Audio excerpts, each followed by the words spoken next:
We are here with author, comic book creator, speaker, all around good guy, and our very first guest. Social media hater. Oh. Yeah, we are here with that's BJ right. Mendelson. BJ, thank you so much for joining us. Thank you so much, Hey. dude. First guest. Thank you, guys. I sure hope we went with the right movie for your first guess. But... Oh, my It should have been Lord. Showgirls, but pretty close. Yeah, exactly. That's always Todd's. It's Showgirls or Beaches. Showgirls or bust. Yes. Okay. Beaches. That's a hot take. I can see people wanting to fight on that one. He's got an interesting. It's a hot movie too. Yeah. If you watch Beaches and you get through the whole thing without having a rage boner, like you're a better person than me. I tell you that. It's all rage with him too. It's horrifying. I need the anger, or else it's not going to happen.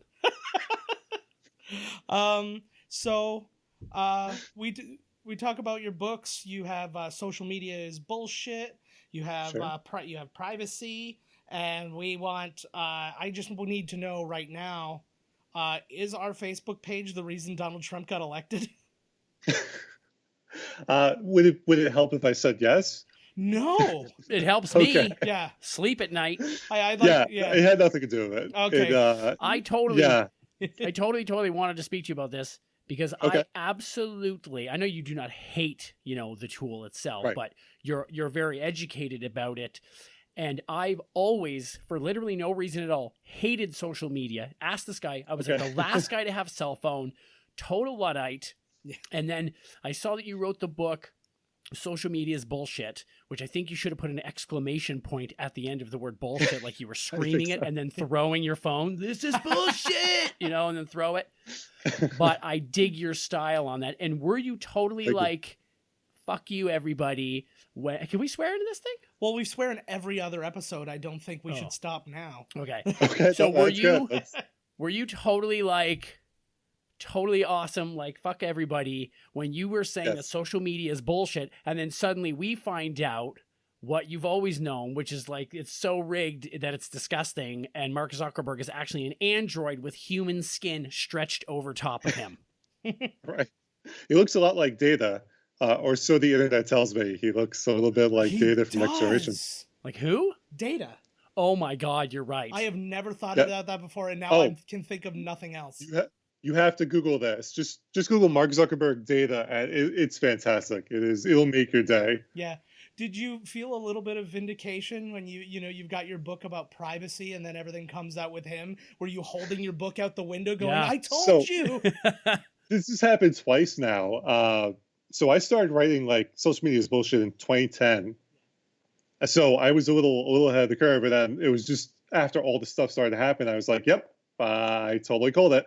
And then, the privacy book also was written in 2015, 2016. And so now you've got Zuckerberg in front of the European Union Parliament this morning and then the Congress. And I try very hard not to say I told you so. I don't want to be that guy. But there's certainly been some moments where I've just sort of sat there going, I fucking told you. Yep. You are an infinitely better man than either one of us, because I still wouldn't be. I was like this. We would have had to cancel the podcast, and that would just be be me. You would see just photos of Todd crying and reaching for me, going, "You need to eat. It's been months." Yeah, exactly. But yeah, oh my God. I say I told you so, and I didn't even come up with a book on the matter. No, yeah, exactly. Well, I had a lot of that. I had a lot of people that would come into the store who had no idea who I was or what the book was about. And they would look at the title and they would hold up the book over their head proudly and then circle around the store. Nice. So that's happened a few times. So yeah, there's been a number of people who have thought that way. Well, it's like that Sally Field Union moment, right? The strike moment. It's like this is they walk in with Dianetics, throw it on the ground in a rage, pick your book up and hold it high. Exactly. There's a new god in town. And somebody was crushed under the giant Dianetics book. Exactly. What was your motivation to write, especially the second book? So you've got the first book out. Right. Did you think of it more as I need to elaborate on what I said by digging into the privacy? Or was it, I have a whole nother point to make? There's a book sandwiched between the two of them that Ghost wrote for this tech company executive. It'll probably never see the light of day, but basically it was about if you dangle billions of dollars in front of 18, 19, 20-year-olds they're going to do some really shitty stuff to get that $1 billion. And it's hard, it's hard to fault them, right? So that's really where the privacy stuff came from. Is as I was going through that book and doing research, I was like, okay, well, the first thing that goes out the window is your data, because you have no idea what the fuck is going on with it to begin with. So all of these kids are gobbling it up and using it. My favorite example, there's a company. Do you guys watch Shark Tank? Yeah, I have watched Shark Tank. Okay, I'm not a fan of Shark Tank for this reason. These guys were on Shark Tank. I know them personally, and they came on and they're like, oh, we're just a humble little startup, and we, I can't say their name because I'm going to get into a world of shit. Okay. But I'll the say story, their names. No, you Send it to me over text. Yes, I could definitely do that. So the story they told was complete bullshit. What they actually did was they broke into the student directory for a lot of colleges in the Midwest, and they downloaded all of the emails and just spammed the shit out of all of those college students. And that's actually how they grew. And so that's really what the book was about. And that led to the privacy book, where I was like, they're not alone. Like, everyone is doing this. So, like, the thing I tell people is that Cambridge Analytica thing is, as frightening as it might be, they were not alone. And there was that was a common practice between 2014 and 2017. Well, it's like everything, too. It's just even when you go on Facebook and the thing you checked out on Amazon but didn't buy is now sitting in front of your face, and you close your drapes and hide under the table. And or when you say something, you have a conversation about something, you didn't look it up, and then the next time you go on in your news feed on your phone is like that issue. Yeah, what's scary about that? Is that a real thing? Is that, I swear that happened to me after they said it. No, but so the theory is that, like, Facebook can do it. If they publicly say they can't, they can. What's more likely is there's something else on your phone that's collecting that data and selling it to Facebook. Way to go. That's more likely. I mean, but I can't dispute whether or not Facebook is doing it, because I know for a fact they technically can do it. Oh, right on. Well, not right on. That's probably not the right thing to say. I looked up nothing about Jennifer Aniston and Justin Theroux's breakup, but I spoke about it, and then it was in my news feed, and I was like, whoa. Well, it was also like big piece of news.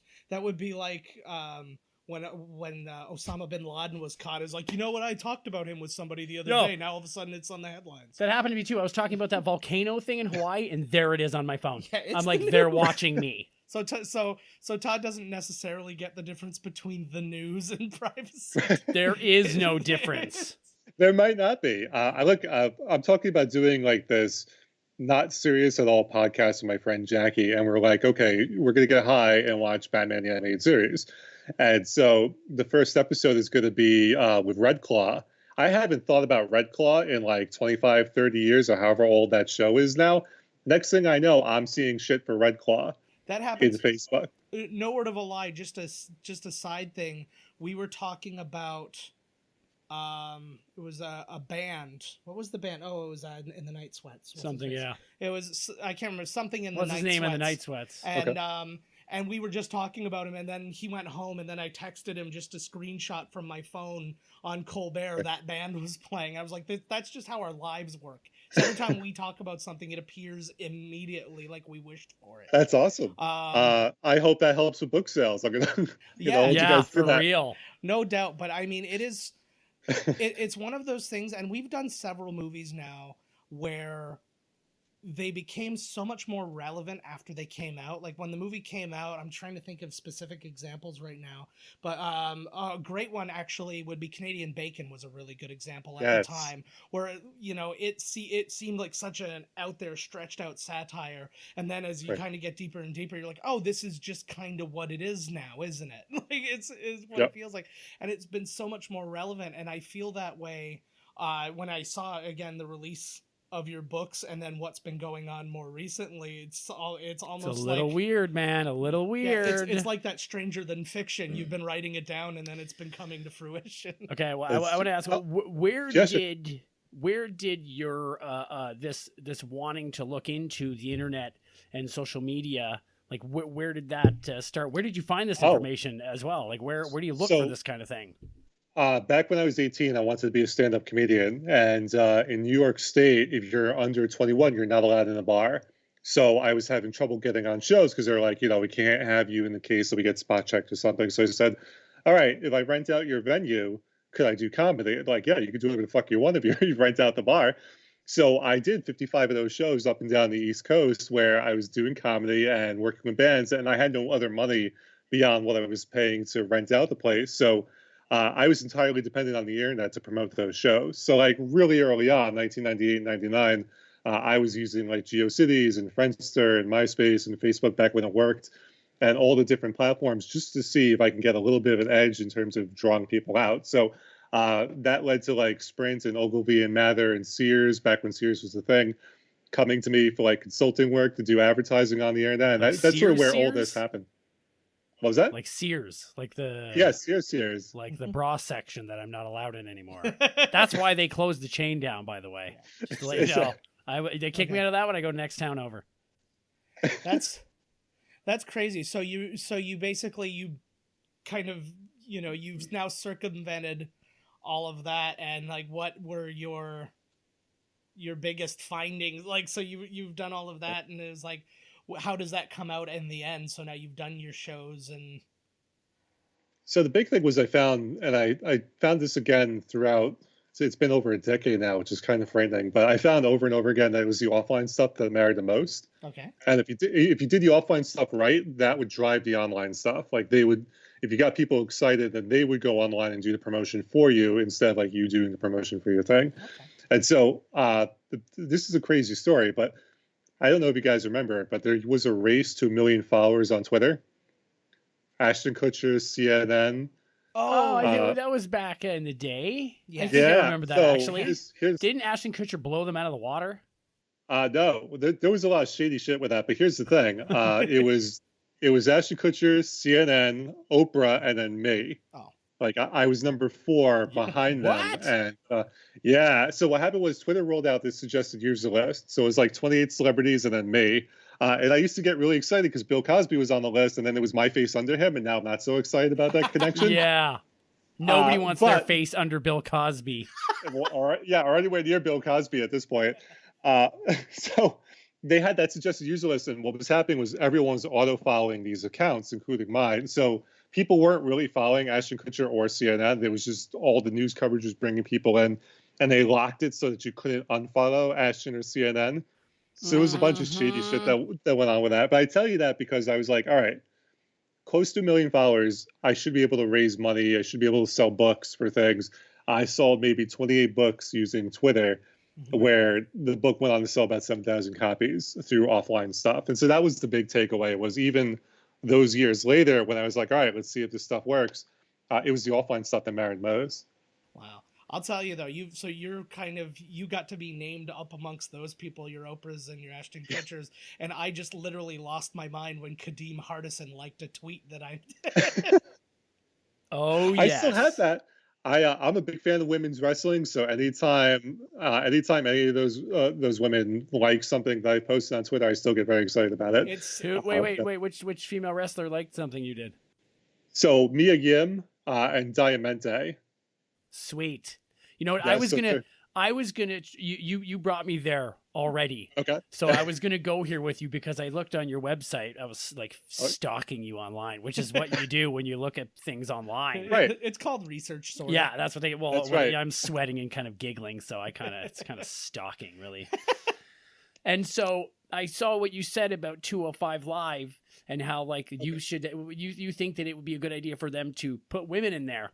Okay, first of all, it's not fair for Charlotte Flair to fight any of those dudes because she would mop the floor with them. That's true. But that's very true. I don't think that you give 205 Live enough credit because I personally think that 205 Live is the best show on the WWE Network. Yeah, it needs more promotion, but constant This Is Awesome chants and like A+ matches. But adding women in would be the great because you just add sexy women to anything really, and it's going to be better. Well, I mean, like when I wrote that was I think before Enzo was the champ. I think it was when Neville kind of vanished, and then they were sort of struggling with what they were going to do. So the show is much better now. Like but just before WrestleMania, the show has been my favorite personally. So I agree. I do think it would be good. I'm a big proponent of intergender wrestling because it's a show. Like if Daenerys Targaryen can light up an entire army with men with her imaginary dragon, Sexy Star. Yeah, Sexy Star. Well, yeah, Sexy Star is the actual legit champ over in wherever that one is. Yeah, Lucha Underground. New Japan, or Lucha, that's right.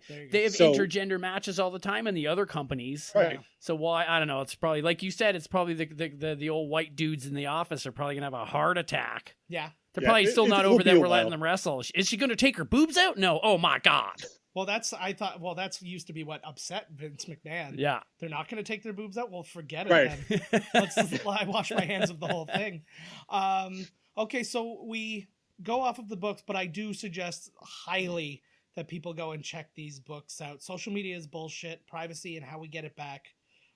Just it's especially now more than ever. Get the hell off your Facebook and go check out this book. Yeah, for real. Everybody should get off Facebook. Wait, this sounds like you're winding down or something. No, I'm not. No, I'm transitioning to the next thing. Okay, wait a second. I'm not finished yet. Okay, Todd's got some. Okay, so wait a second. I looked you up on the interneting when I was finished with pornography, which is what it was really made for. I don't know what all these other things are going on. It's true. There.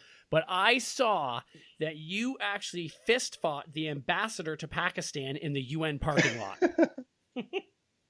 I wish that was the actual story. Like that would be so cool. Pretty badass, dude.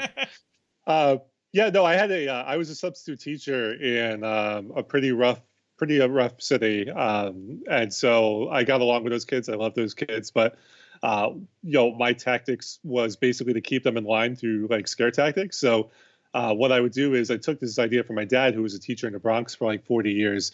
There is nothing scarier to a kid than having to tell their mom why they're interrupting their mom's workday because of their misbehavior. Yeah. And so there used to be a phone in the front of the classroom. I'd be like, all right, if you act up, I'm going to make you sit in the front of the classroom. And if you act up again, you're going to actually dial this phone and call your mom.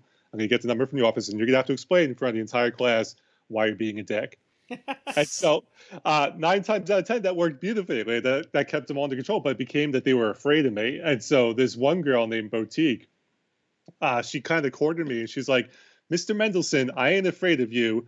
I'm going to beat you up after school. Ooh. I said, okay, I'll see you in the parking lot. And the kids go, oh! So that's why I tell people I was challenged to a fight by an 8th grader. I did debate the ambassador of Pakistan at the United Nations, but he didn't challenge me to a fight, although he probably should have. That would have been way more entertaining than like the actual debate, because he would just talk in circles and you'd be like, make a fucking point. And he would be like, oh, the sun and the moon in ancient Babylon. It's like, holy shit, there's another hour of this. Nothing more frustrating than seeing that, too, because then you could say, I'm not making a point. And you're like, no, you're just not smart enough to get. No, I am. That's the problem. Yeah. No, they just talk around in circles like politicians. But you were at the UN, though. Yeah, so I was at the UN debating the ambassador to Pakistan. They invite you to that kind of thing? You get like a letter or something, and they say, come to the UN? And they're really formal about it. Like, I thought I was getting punked. Like, I thought for sure. The email came in, and I was like, "Fuck you! This is not this is not the United Nations." I sat on it for like 2 weeks, and finally, I'm like, I checked. I texted all my friends. It's like, "Hey, did you send me this thing from the United Nations?" Like, no. What thing? So I did text them, and it was real. And then they like had like a whole thing. There was like a formal letter that came in the mail, and then they went down there and they had like a formal thing to greet everybody at the door. So it was kind of overwhelming, because that was my first speaking engagement for Social Media is Bullshit. Wow. So like right out of the gate, I was at the United Nations swinging for the fences. Yeah, that is wonderful. No disrespect, but I'm coming out with a book called The Internet is Hooey. It's 75% cheaper than your book. It's for kids, so and it's like a pop-up. It's like a pop-up thing. Yeah. So it's just a little friendly competition, bro. Don't you That's know? great. And I'll come to someone's house and tell them the internet sucks for pretty much a free lunch. I did that for years. So to me, it's like, all right. I was like, all right, I'm past the stage. I had heart surgery. I almost died from a heart attack in Wales. I was like, all right, I can only do like 12 of these a year. Yeah. So the only way to do it is to charge. And so that's the only reason why I do it. But for years, I was like, I'm totally just being a dick. That's my job. It's fine.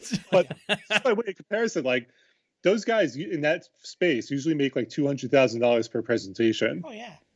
Which is insane to me. Like, I can't imagine paying anyone that kind of money for one presentation. Yeah. Well, I always saw that. I remember the big stories. I think it was after Clinton was done, where they were saying, oh, he's making like, $5 million per engagement. And I'm like, oh, so I just need to become the president of the United States. I got a few hurdles to get over being Canadian. But other than that. Oh, you can get in there. They'll figure it out. Schwarzenegger. Martin Van Buren was apparently Canadian. Who was this? Martin Van Buren was allegedly not an American citizen. And he was said to be Canadian, so it's very possible that hurdle isn't there. I've always told people Martin Van Buren was going to be my in I just didn't know how. No. You can be from somewhere else and still be the first lady. Look at Melania. You could be the first man. You'll be the first gay lady man. Todd purposefully mispronounces names just to make me upset. I just want to put you... Okay. If Donald Trump can't spell his own wife's name correctly, why do I have to pronounce it correctly? That's true. That is completely Fair enough. True.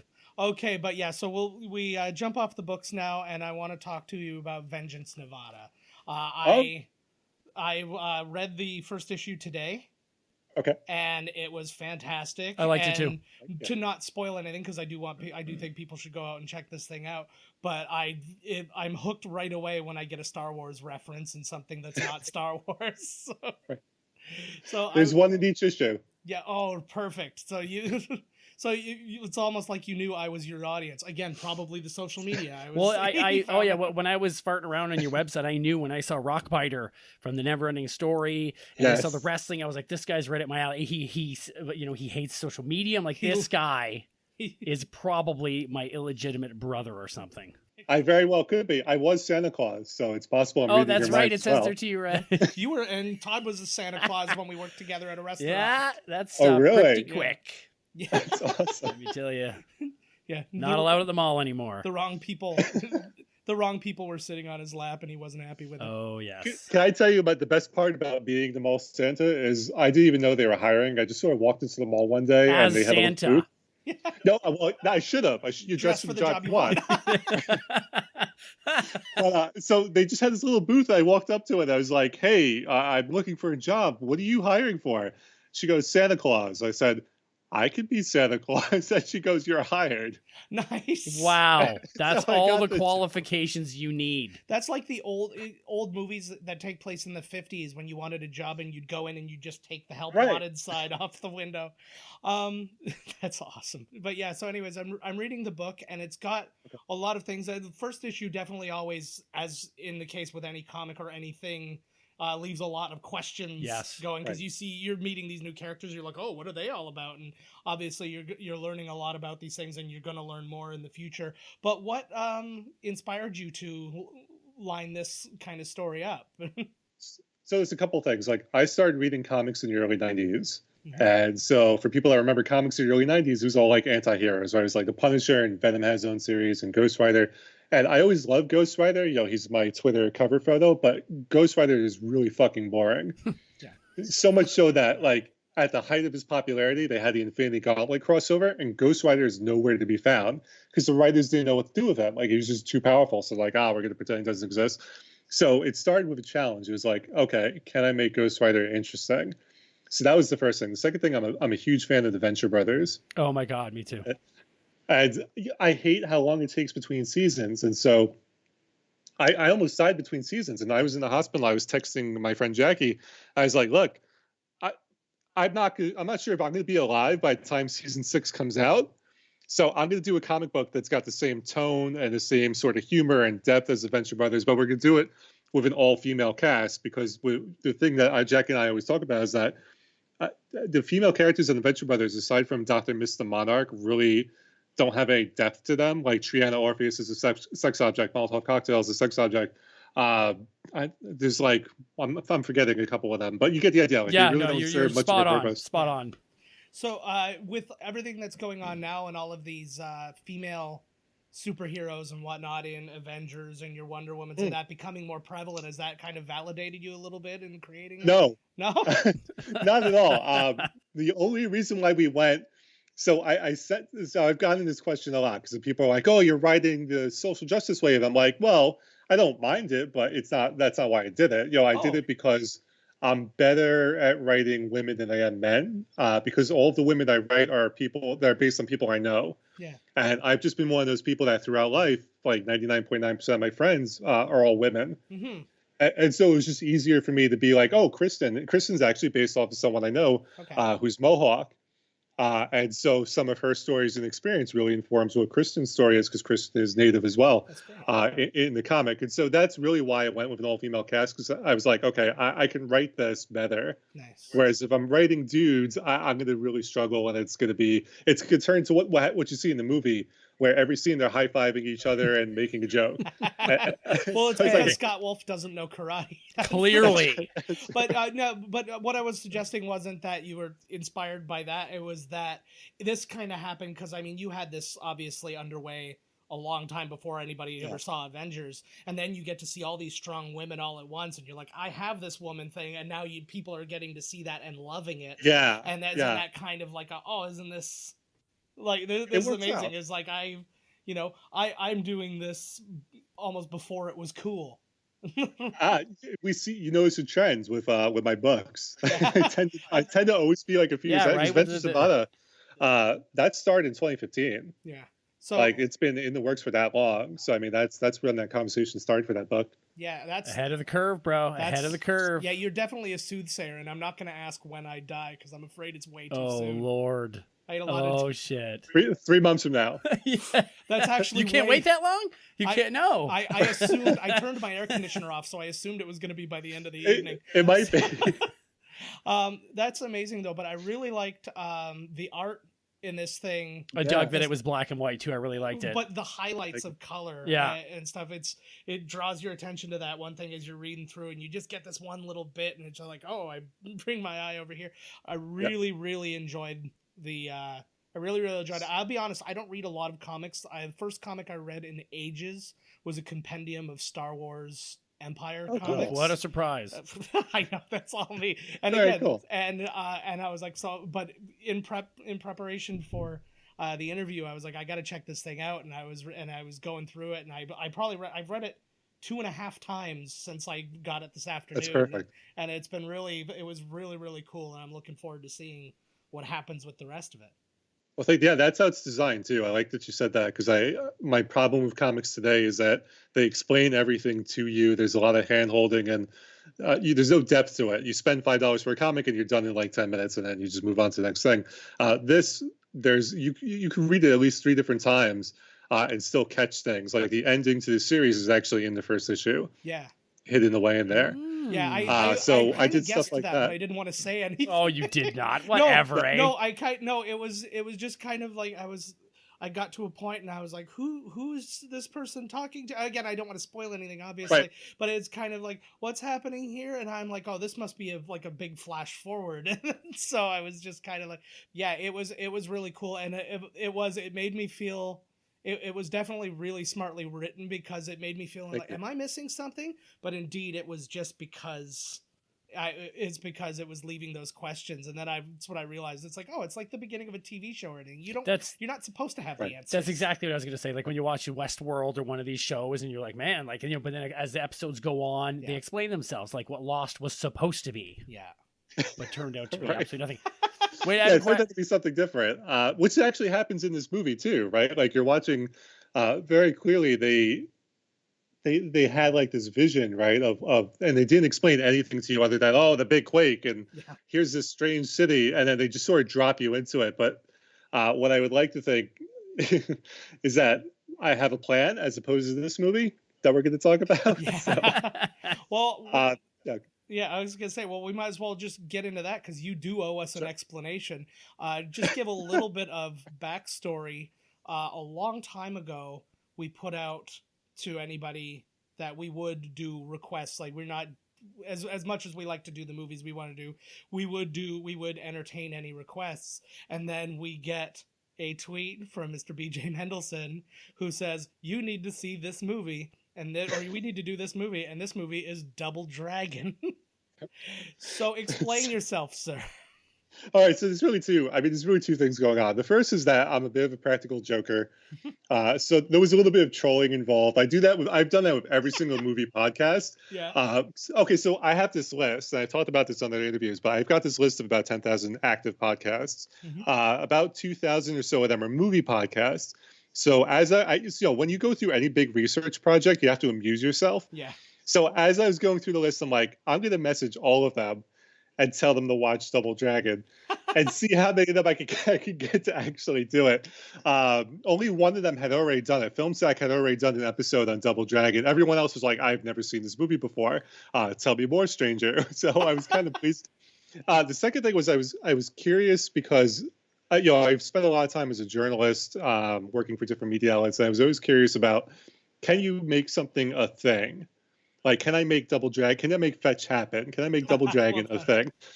And so I was curious to see what would happen if I got as many of the movie podcasts as I could to talk about Double Dragon, because it's perfect for the 90s nostalgia wave that's happening right now. Yeah. So I was like, all right, if I can get all of them to talk about, will this become a thing? Or are we going to talk about, will we see articles about it?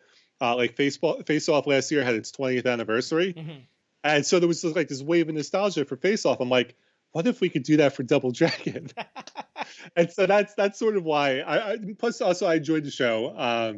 Which goes without saying. Like, I didn't contact people where I thought the show sucked, because I just didn't care. Well, I just didn't want to hear what they had to say. So I also enjoyed the show. So it's like, all right. I was literally just going to say how unimpressed I suddenly was when you said you just spam mailed every single podcast to see, and we're like that one girl at the bar after you went to every girl and got a slap, and we're that sad bitch at the end of the bar crying, and you walk up, we're like, hey there, yeah, I'll come home with you, you know?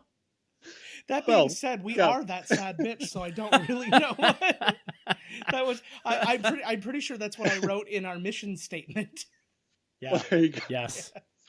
No, to me, it was important, like, that the shows are something I actually listen to. So I do actually listen to all the shows that I was like, I will pitch them. Nice. Like, it's worth actually going on and spending an hour or two to talk about, as opposed to suffering through it. Because there's been like some really bad podcast interviews I've done, but so I thought it was important to actually like the material and content. Well, we appreciate that, and we were blown away because we have put things out to people before, and it's kind of like you said, you can put it out to so many people and get virtually nothing back, and that's happened. We actually had one contest where we were just giving away ketchup chips because we're Canadian, and we're like, we'll mail ketchup chips to anybody who doesn't live in our country.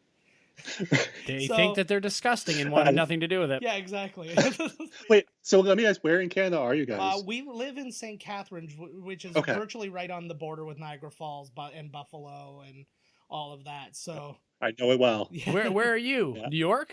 So right now I'm just out in New York City, but I wrote the privacy book on the campus of the University at Buffalo. Oh, right on. Yeah, so I was right over there. Then I did my undergrad at SUNY Potsdam, which is about a half hour from Kingston, Ontario. Oh, nice. Yeah, so I know Ontario at least pretty well. So I'm always excited when I hear people are from Canada, because I'm like, please let me into your wonderful country.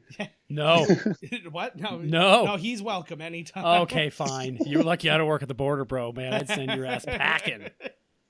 You know what's great, though? Like, I don't know if you guys have had this experience crossing the border, but I found that so I had a thing with the CBC, and I was late. Like, I was way late, and I had to make it to the studio in Ottawa from Potsdam. So I was speeding, and I got to the U.S. border part, and they had like no sense of humor, and they're like, "Oh, what's the big hurry?" And I was like, "Oh, I got to do this interview on the CBC." He's like, "Oh, fuck you! I'm gonna go through all the paces and make you, check all the boxes and do all the immigration stuff." So I get to the other side of the bridge. And there's, the Canadian Royal Mounties. Yeah. Well, we have them, yes. But it's the ones who were just working at the border. Yes. They're just Border Patrol. So the Border Patrol guy, I was like, oh, my God, I'm so sorry. I got to go up to Ottawa. And he's like, oh, where are you going, eh? And I said, I'm going to be on the CBC. I'm going to do the Spark with Nora, whatever her name is. Yeah, he's like, oh, I was listening to that show. Have a great day. And he just let me go. Nice.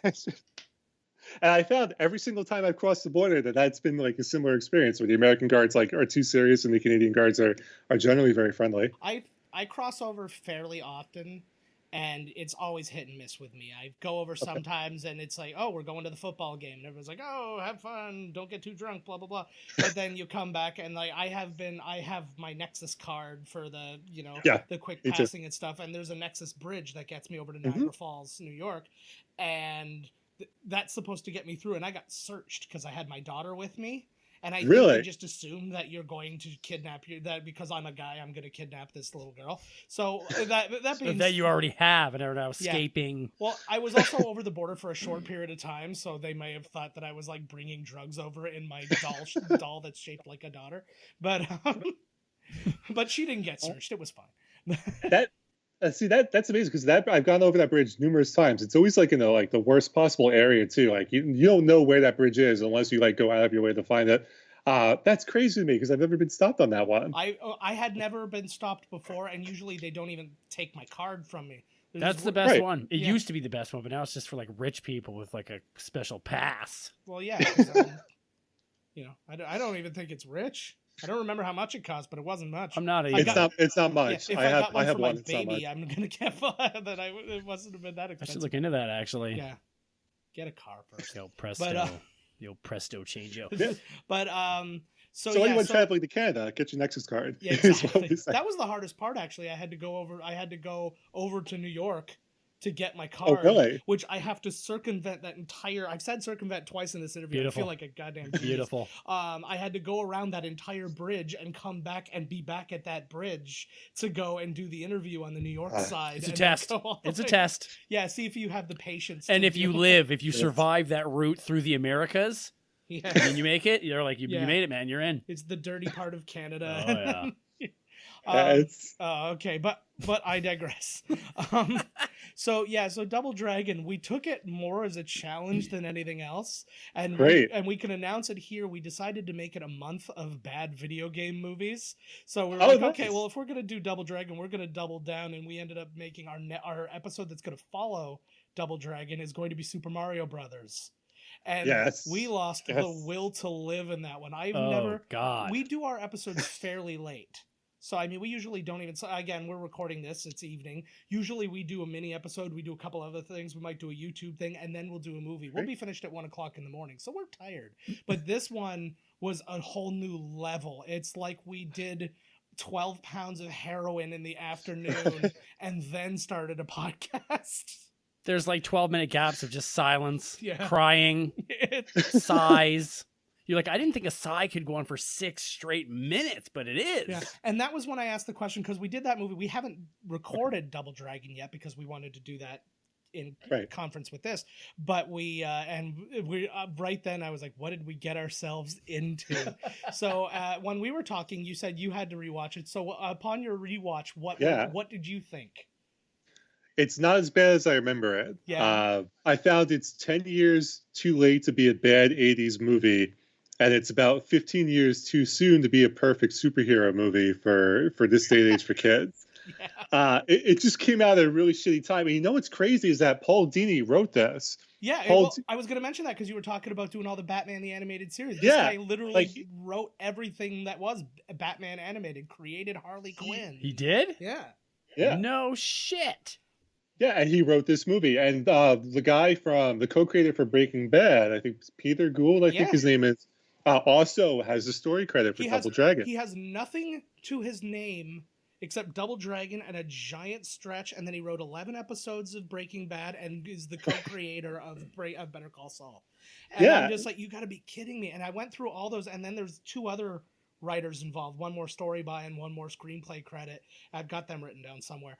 And they were virtually nothing. It was a big gap of nothing. But it was it's sort of like you'll never work in this town again. You know, like after people saw this. Yeah, it blew my mind. That lights a fire under you, man. When you had anything to do with Double Dragon, that lights a fire under you. Yeah, no doubt. You know? Come on. It's like getting knocked down into the dirt and somebody rubbing your face in dog shit. But I don't remember, I didn't remember a lot of details. I remembered a lot of the look of the movie. Yeah, no, so my theory is that there's a better movie underneath all of this. I agree. Sorry, go ahead. So to me, it really felt like, this is how I imagine the pitch meeting went.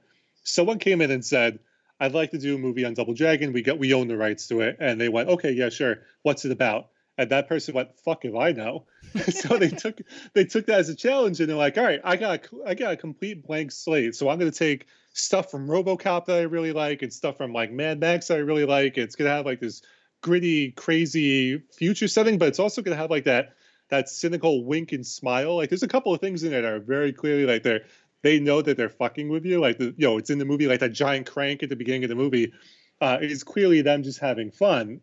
And then for whatever reason, somewhere, someone got involved and was like, wait, this is a video game movie? Fuck. This needs to appeal to like every 2-year-old on the planet. Undo. And then that's sort of what led to the movie that we have. Don't forget that Roxette plays the main villain. Yeah. That's right. Oh yeah, I know what you're talking about now. Sorry. You know, Roxette, you get that one? Yeah, no, I have things with okay, I can't make fun of Robert Patrick too much because in the 90s I had that same hairstyle. I have it right now. Yeah, he well, it's natural though. It's not frosted.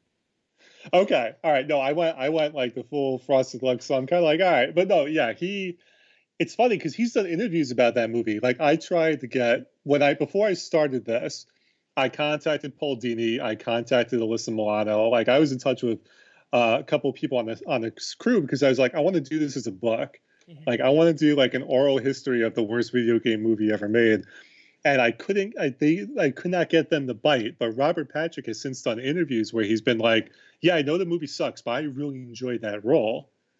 And he talks about how like he got to be goofy and have fun, which is something that he really doesn't do often. That's awesome. Yeah, especially with goofy and fun and working with James Cameron. That does not, Yeah. yeah, he's a monster. No, he's a serious He's a monster. something or other.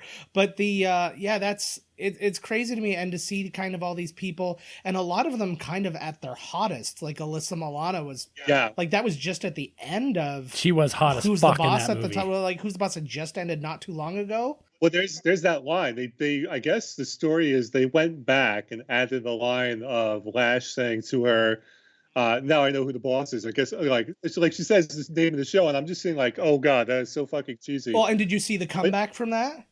No, Because she gets the girl and she ties her up, and I guess we'll talk about this in the scene as well. Okay. But she ties her up and then says, "Generally, I put people in the hospital," and that girl was from General Hospital. Oh my god! Yeah, like it's that movie. If this movie came out today, it would be not as funny as Deadpool, but I'm convinced it would find an audience. Like I'm convinced that people would go and be like, "This movie is so bad, I really enjoy it." That's amazing. Yeah, it was a lot of fun to watch. It was not a movie that I was proud of. I hated it. Watching, but it was it was definitely something, and I'm very happy that you brought this to us, and I think it's going to be a very fun one. I think from here we might as well just talk about the scenes that you wanted to bring up. So I have like 4 pages worth of. I know you were saying so. Wait. Can you see us on your thing? Yeah. Are we moving? Yes. Okay. Yeah, you're frozen on ours, but it's not a big deal. We can still hear you. Okay. No, you guys are still moving. So. Okay, that's cool. That's good to know. I didn't think I was moving that much, anyways, so I wasn't that bothered. Wait. Oh, one scene that I don't know if I. Okay, so I know I sent you a couple scenes. I don't know if I mentioned this one, but I wanted to talk about it. So they have their mentor character, who is completely poorly written and is just there to dump exposition.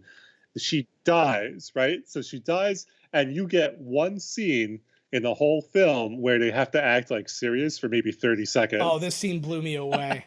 Yeah, and then that scene ends with them high-fiving and then palling around and be like, yeah, let's go kick some ass. I'm like, your like mom was just murdered in a fire. Well, but you also get the get over it. Like that was basically like it literally just happened, and you're like, oh come on, get over it, like grow up. And I'm like, what? Isn't that how grieving works, guys? Like, come on. Yeah.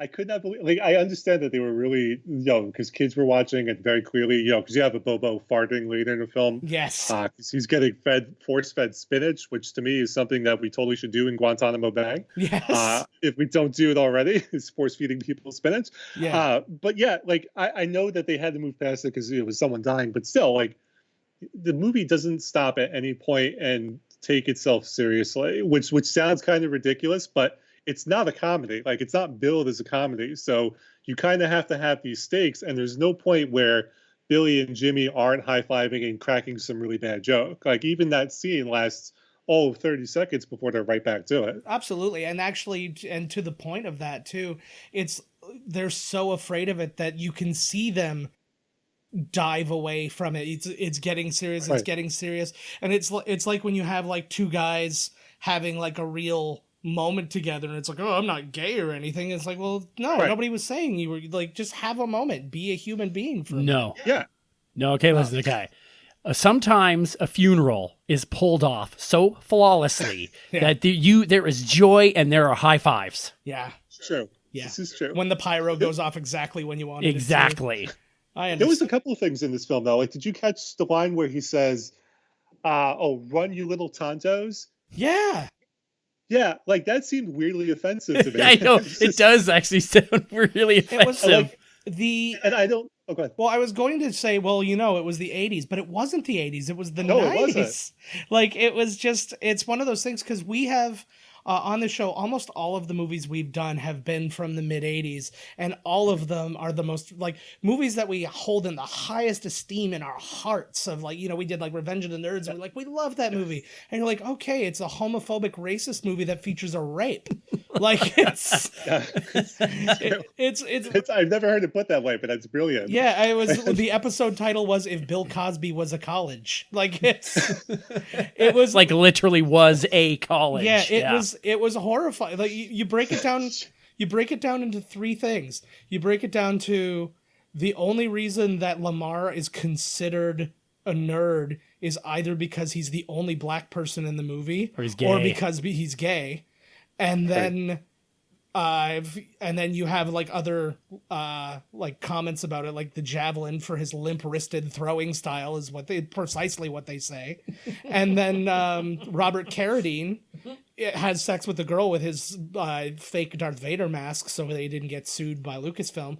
And then it was totally forgiven by the girl who did not want him because he was so good at eating pussy that she forgot all about the rape part of it. Yeah. I need to go back and watch this now. Like this, I just changed your book, didn't I? Yeah, no, you just blew my mind. You just changed his life. Years. I'm like, it's really. Holy shit, email me when you've watched it because it's something. Although I ruin things for people like that because I also pointed out that the Christmas song "Baby It's Cold Outside" is about a date rape. Yeah. Okay. So I've seen this. I've seen this discussion on the web. So here's the yes. The counter argument that I've seen, and I'm not saying I agree with it, is that back then it was unladylike to go home and ungentlemanlike to like send them on their way. So I don't know if I totally buy that, but I've seen that argument where some people will say that it's very date rapey, and then there's the other where, you know, it was the 40s. People forget that it used to be boarding houses for women, and they weren't allowed to come in after a certain hour. Like you had curfew. Like you watch Agent Carter. At one point in the show, I think during the second season, she's living in one of those homes. I actually do recall this, yes. So I don't, yeah, I mean, it's one of those things, like, there's a bunch of stuff in this film where, like, very clearly Alyssa Milano is there to be a sex object. Yeah. It's progressive in the sense that she's not a damsel in distress, which I do like. Yes. But, you know, there are scenes where they just stop the entire movie just to stare at her ass. Uh-huh. It's like, all right, guys, look, I get it. She is beautiful, but... Again, it's all because Scott Wolf can't do karate. It was everything. My answer to literally everything. It's like, why are they doing that? Oh, it's because if not, Scott Wolf would have to kick above his knee, and that's not going to occur. Don't you think that Alyssa Milano in this movie looks like the guy from Hackers? I've never thought about that. Well, neither had I till he said it, and he's ruined Alyssa Milano for me. No, I would totally sleep with both, so I'm okay with that. I like that. That's great. Yeah, Well, and he even then mentioned Angelina Jolie, and I'm like, I think her and the guy from Hackers are pretty interchangeable because they're both the stars of Hackers. Yeah.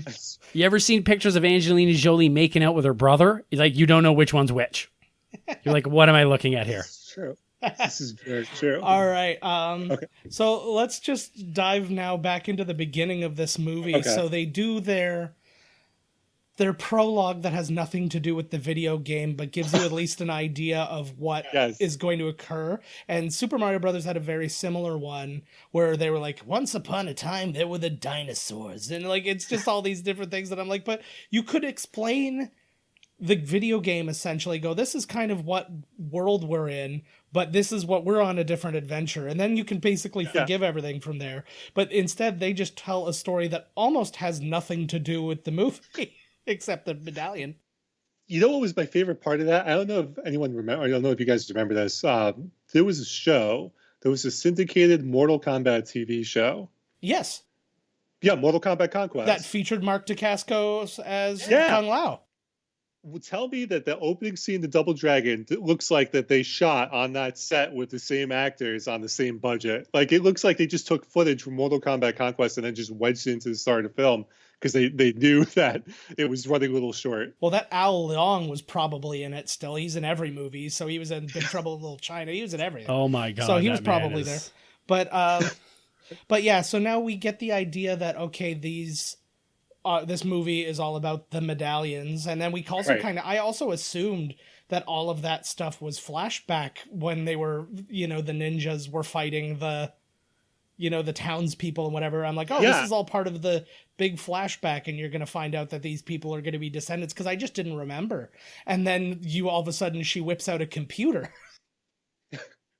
What we loosely will call a computer. Yeah, I think that might be very polite to call it a computer. Yeah, it was like a Brother electric typewriter with a fake satellite glued to the top of it. But did you catch her typing? Did you? Random. Not. It's what you usually what a secretary in a movie types when you can't see what she's typing. Yeah. Or when you're hacking the computer, and then the camera's not. It's behind. You can't really see your hands. You're clicking away. Yeah. Todd's convinced this movie was hackers. It's hackers with karate. Oh, so that's what hackers was missing. Was the karate? I would watch that. Yeah. Well, no, when they are hacking, if you zoomed into the wires, it's like a kung fu digital fight happening in there. I see exactly. Actually, I see what you're saying, and I agree, which is horrifying. My favorite thing, though, so it's literally, I think, a scene or two later where they tell you twice after that whole introduction exactly what the plot of the movie is. Yes. So that scene in the beginning it's like at the end. I know I'm skipping ahead a little bit, where Robert Patrick turns into two shadow demon ninja warriors. Yes. And I literally wrote in my notes, lol, what? Because that was my reaction, was I just laughed out loud. I was like, this makes no fucking sense. It hasn't been set up at all. It's sort of like the beginning of the film where this scene exists for really no reason other than we probably had a better film and then someone panicked and went back and was like, it needs to look more like Teenage Mutant Ninja Turtles 3. Yeah, it really, it had a lot of Ninja Turtles stuff. And again, one of the, one of the writers was on the art department of Ninja Turtles too. Not to mention their bad guy little clubhouse looked like, right where the foot soldiers would play, they were. The Power Corps to me was the good guy version of the foot soldiers. Yeah. Yeah. Yeah. The Power Corps, which never really gets explained, they're just there as a good gang. And then there's a terrorist attack that they get blamed for later in the movie. And then you're kind of like, wait, what? Yeah. And then that never gets resolved. They never talk about it again. All those people die, and Alyssa Milano is at fault, apparently. And they just sort of skip. Oops. Yeah. Well, I thought for sure you were going to get that moment when her dad, the chief of police or whatever he is, comes in and then realizes, oh, you're the head of the Power Corps and this is what you've been doing. I'm so proud of you. But nope, just gives her a hug and he's like, all right, let's go home. We'll clean up these video games later. That was the thing that sort of bothered me about her character, because she's not the damsel in distress, but she's completely underwritten in the light of everything else. She really has no story arc. She's just there to sort of further the plot and be the sex object. And yeah, that really bugged me, because you get to the end of the film and it looks like, tell me, okay, I know this is gross, but tell me at the conclusion of this film, if you did not think it was going to end with the brothers tag teaming Alyssa Milano. I know. Well, actually, that's how it felt. What's very funny to me too, because I was researching the video game to try and find what they kept similar to the video game and what they purposefully went different on and things like that. And they Alyssa Milano's name, Marion, is the name of the damsel in distress in thing. But at the end of the video game, if you're playing in the arcade game and player 1 and player 2 are still in the game, you have to fight each other for her. Is that what actually happens at the end of the game? Yeah, I don't know. I've never beaten an arcade game in my life, but yeah, apparently that's what happens. And if you tie, you double team her. Probably. Yeah, you do a weird double dragon high five, which is really just the Eiffel Tower. But it's such a horrifying thing to me, and I honestly thought that was going to happen. And then they have that moment when he gets. You mean with a Bobo in the front seat? Oh no! When Although that too, but no, when Mark Dacascos, so Jimmy gets taken over by Robert Patrick's character, and then they have to fight each other, and I'm like, oh, they're like fighting. This is their version of them fighting for the girl. It's, you know what's strange is there's not, after this movie came out, there was a cartoon series. There was, like Double Dragon really exploded in popularity after the movie. Yeah, like the movie sort of just exists as this weird thing, and the cartoon has a lot of like mythology about the dragons and all that. So to me, it's sort of like I wonder if they saw the movie and they were like, "Fuck you, we could do it better," and then went on and did the cartoon, and that's why it exists in the first place. But yeah, no, it's just there's a lot of weird stuff in the film that's like that where. I'm convinced maybe that was the intended ending, and maybe that was exactly what was going to happen to Alyssa Milano. Of course it was. Yeah, come on. It's definitely what happened whenever Abobo crashes the car, and then they all like escape with their lives. Okay, so let me ask you about this. There's this Abobo actually has more of a character arc than Alyssa Milano does. I don't. Is he the big jacked guy? Yeah, which is hilarious because he can barely move. Like, if you just watch him in the film, the poor guy could not move. I said that to Todd. I was like, we're looking at a guy who they designed him in such a way that he's a much less, like, he even talks about being a big guy and having the strength of 10 men without being enhanced and all that. And then they make him so not an effective human being. Like, he can barely walk. He has body dysmorphia like Stallone did in Stallone 5. I wrote in my notes that I just started calling him Penis Head. Yeah, because that's what he looks like. It was, and that's not very nice. Yeah, it's okay. It's not what the guy really looked like, but it blew me away because you see what they look like again in the video game. You've got something to model it after, and I know art directors and all these things, they want to go their own way. They don't, if they follow source material to the letter, then they didn't really do much of a job. And I kind of understand, everybody wants to be creative, great, but what, like, they gave him trap muscles that were like higher than his head, almost like his head was framed in extra muscles. It was like Psycho Sid's trap muscles back in the day. Did you guys think, and I spoke with Joe about this, that big jacked up dude looks like the crazy jacked up dude where Ben Savage goes under his bed? Fred Savage. Fred Savage. Did you ever see the movie Little Monsters? Yes. Yeah, he's the main bad guy if like you change his color. What's his name? The bad guy? I don't know. I really don't remember. It's been probably even longer since I've seen that from when I saw this. And that's gonna drive me nuts now. And when Robert Patrick, God love him, best movie ever, Terminator 2, thank you. And so when he splits into those two like phantom dudes, I don't know if you've ever seen, I love those old haunted shows that used to come on, like A Haunting, and it's like these people telling their stories. Every time they show the phantom coming out of the closet or in the bedroom on the ceiling, it's that dude. Yeah. I didn't put that. That's fantastic. Every time they're like, and then the ghost was on the ceiling and I screamed, and you're like, oh my God, it's half of Robert Patrick from Double Dragon. Yeah, I didn't know what they were going for with that. Like, how are you creepy? Yeah. Oh, you're a shadow. It's like, that's probably the worst looking superpower that I've seen for a cinematic villain, I think, ever. I dare say it is the worst power for a supervillain I've ever seen. Well, and to me, like, again, this is stuff that they could have covered in that prologue. They could have shown somebody having these powers and how evil it was and those wraith things and why he became two of them, and they could have explained things, because I'm a very simple guy. Like, I hear a lot of people complain, and I think being such a sci-fi and fantasy guy and stuff like that, I'm willing to accept anything as long as you give me the most basic explanation as to why it's okay that it's happening. Like, you can just say, like, you can just like have a newscast at the beginning of this and go, and in further news, magic's real now, bye-bye, and I'd be totally on board. But there's no explanation at all for anything with him. He's just, I don't even understand why he's a white guy. No, like, if your name is Coco Shugo, which they later call Coco Puco, which is kind of hilarious and juvenile land, you probably should not be a white guy. No, well, he had another name. They do mention it, but he's like, I'm not going by this anymore.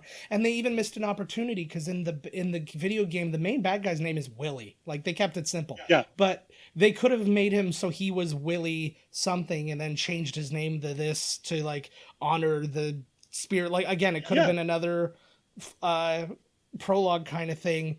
It was just, yeah, it dealt with some fairly lazy writing. I think that I find a lot when I do the research, and I didn't find anything specifically on this, but you get a lot of bounce back from the studio, and we have very similar for Super Mario Brothers, where the directors had their own vision and the studio came in and said, you may not have that vision. You do not have permission to have that vision.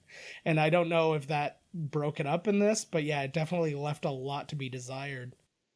I think that's exactly what happened. Like he must have been better written at some point, and then we just got whatever the studio version was, which is more fart jokes, more, which is why that Obobo scene is in there. Like, I'm convinced that they went back and they're like, this movie needs 10% more fart jokes.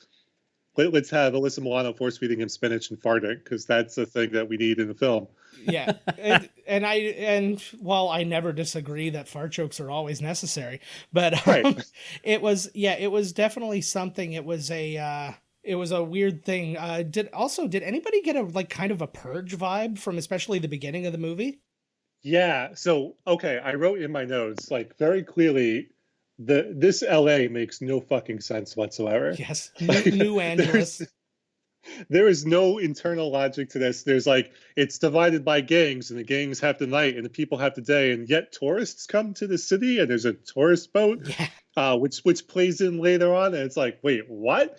So I'm convinced that the city itself is a little troubling for me. Like, I could not. There's no internal logic to a lot of things that happen in this film. They say a lot of weird, and they say, okay, and then everybody's in until the police take back the streets in the morning. How do they take back the streets? By violence, or is it just a gentleman's agreement, like Morning Ralph, Morning Sam, and in Looney Tunes, where once the shift's over, everybody just goes back. The crazy shift is over. They're going home. Yeah, done. You know what's crazy to me? So I'm a little bit of an amateur historian, so I don't know if you guys have seen Gangs of New York. Yes. Okay, but Gangs of New York is like, you could have easily done something where there was an uneasy truce between the gangs and the police by copying that film. Yeah. Problem solved. But they don't even bother to do that. They just have like this weird Mad Max thing that's happening at night where they're all driving like these souped up muscle cars.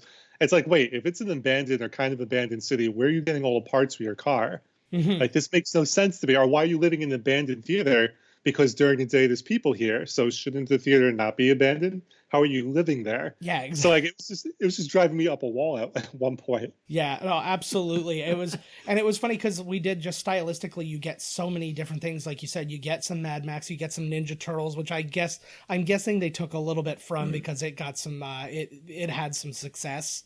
And they're like, so it had a little success. Yeah. So like, it was just insane to me.